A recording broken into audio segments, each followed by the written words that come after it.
कांग्रेस युवा नेता ने किया प्रेस कॉन्फ्रेंस। मानपुर के व्यापार मंडल में कांग्रेस युवा नेता डॉक्टर शशि शेखर सिंह ने मीडिया कर्मियों से बात करते हुए केंद्र सरकार पर जमकर साधा निशाना। श्री सिंह ने कहा कि केंद्र में बैठी भाजपा सरकार तानाशाही और हिटलरशाही चलाना चाहती है।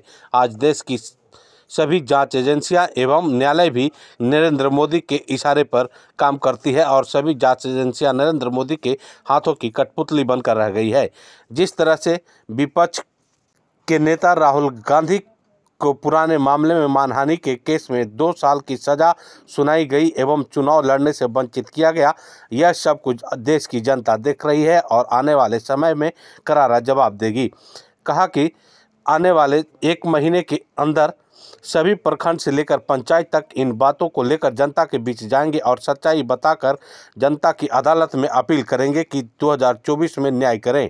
इस मौके पर प्रखंड अध्यक्ष रंजीत सिंह, अजय सिंह, मोहम्मद सुहेल खान, मोहम्मद गालिब, राजू सिंह, महेश सिंह, वसीम अख्तर इत्यादि शामिल रहे। देख रहा है, आप देख रहे होंगे कि पिछले कई वर्षों से देश में एक आतंक का माहौल है। सारा विपक्ष यहाँ ईडी, सीबीआई, इनकम टैक्स का रेड हो रहा है। छत्तीसगढ़ में लगातार, बिहार में हमारे राष्ट्रीय नेता लालू प्रसाद यादव जी, तेजस्वी यादव जी की पत्नी गर्भवती थी, उसके बावजूद 18 घंटे तक पूछताछ की गई। और राहुल गांधी जी की जो भारत जोड़ो यात्रा था, इतना सफल यात्रा से घबरा कर राहुल जी ने इतना अच्छा स्पीच पार्लियामेंट में दिया।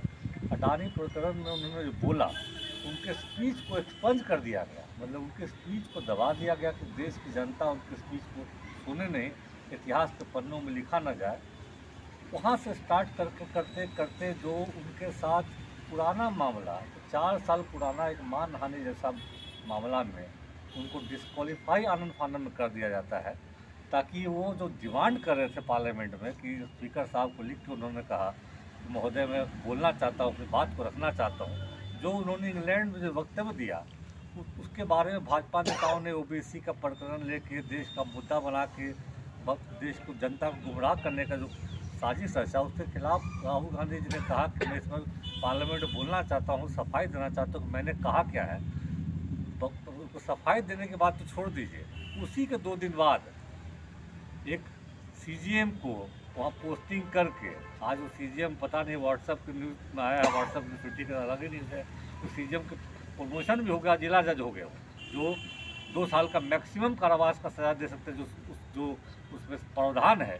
मैक्सिमम ताकत उन्होंने यूज़ करके 2 साल का, ताकि डिस्क्वालीफाई हो जाए, उनको डिस्क्वालीफाई कर दिया जाता है। आनन फानन में 24 घंटे के अंदर उनको घर खाली करने का नोटिस दिया जाता है, जबकि आप भी जानते हैं कि तमाम हमारे देश में लोकतंत्र में कितने बार सांसद चुनाव हार भी जाते हैं, तो हारने के बाद भी 6 महीना 3 महीना एक्सटेंशन मिलता है कि आप अपना सामान, इतना सालों से आप रह रहे हैं उस घर में, उस घर की विरासत है, उस घर में आपकी यादें हैं, बच्चों की आपकी यादें हैं, उनको समेट के आप अपना सुरक्षित घर खाली कर दीजिए। राहुल गांधी ने उसको भी एक्सेप्ट किया।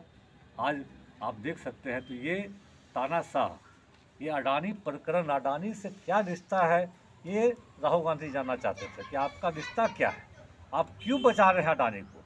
20,000 करोड़ का शेल कंपनी LIC आपका भारत सरकार का उनको फंडिंग देता है, SBI फंडिंग देता है, तो हमारा मुद्दा क्या था, कांग्रेसियों की मांग क्या थी कि आप बता दीजिए कि आप जो कर रहे हैं, जनता जानना चाहती है। जनता का पैसा है SBI में, LIC में जनता का पैसा है, तो अब जनता का पैसा आप दे रहे हैं, किसी फर्म को दे रहे हैं, अडानी को दे रहे हैं, अंबानी को दे रहे हैं, किसी को दे रहे हैं, तो क्यों दे रहे हैं, उससे जनता को क्या हित होगा, ये जानना चाह रहे थे हम लोग, उसको नकार दिया गया। 20,000 करोड़ जो शेल कंपनी के माध्यम से जो अडानी कंपनी में शेयर में जो लगाया गया है, वो 20,000 करोड़ रुपया था किसका, ये जानना चाहते हैं। अडानी के मुद्दे पर JPC की मांग रखना चाहते हैं। सारा कुछ को हटा के, जानबूझ के ध्यान जनता को दिग्भ्रमित करके, मुद्दा से भटका के राहुल गांधी जी को डिस्क्वालीफाई कर दिया जाता है। अब हम लोग 1 महीने तक चरणबद्ध तरीके से जनता के बीच में जाएंगे, आपके माध्यम से जनता के बीच में बताना चाहते हैं कि हमारा मांग अगर जायज़ है तो जनता हम एक्सेप्ट करें, हमारा मांग सही है तो जनता इसको जाने, अगर हमारा मांग गलत है तो जनता इसको तय करेगी। इसी सब मुद्दों को लेकर 1 महीना तक चरणबद्ध तरीके से हम लोग प्रखंड पंचायत में जाकर लोग को बताने काम करेंगे। नुक्कड़ सभा का आयोजन होगा, नुक्कड़ सभा के माध्यम से लोग को बताएंगे कि राहुल गांधी जी की क्या सोच थी, कि भारत जोड़ो यात्रा के बाद, भारत जोड़ो यात्रा के बाद, सफल यात्रा के बाद उनका अगला यात्रा था हाथ से हाथ जोड़ो यात्रा। हाथ से हाथ जोड़ो यात्रा शुरू होने वाला था, उसके पहले आनन फानन में मोदी सरकार घबरा के विचलित होकर ये कदम उठाती है। इसके खिलाफ हम लोग जाएंगे और जब तक हम लोग ये करते रहेंगे, जब तक जेपीसी का गठन न हो, जेपीसी की मांग हमारी जो है उचित मांग है, उसका निराकरण न हो और जनता को जब तक हम बताएंगे नहीं, हम चंद तरीके से आंदोलन करते रहेंगे। न्यायिक प्रक्रिया, ये न्यायिक प्रक्रिया है। 1 महीने में अपील करने के बाद आप एक्सेप्ट कर रहे हैं, 1 महीने तक क्या डिस्क्वालिफिकेशन का नहीं हो सकता था क्या? 1 महीने तक आवास उनका खाली नहीं रख सकता क्या? उनके पास रख सकता था।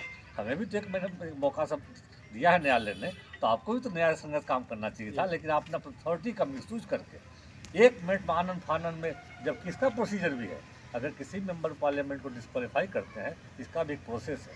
इलेक्शन कमीशन में चिट्ठी आती है, इलेक्शन कमीशन स्पीकर को चिट्ठी लिखते हैं, फिर स्पीकर उसको डिस्क्वालीफाई करते हैं।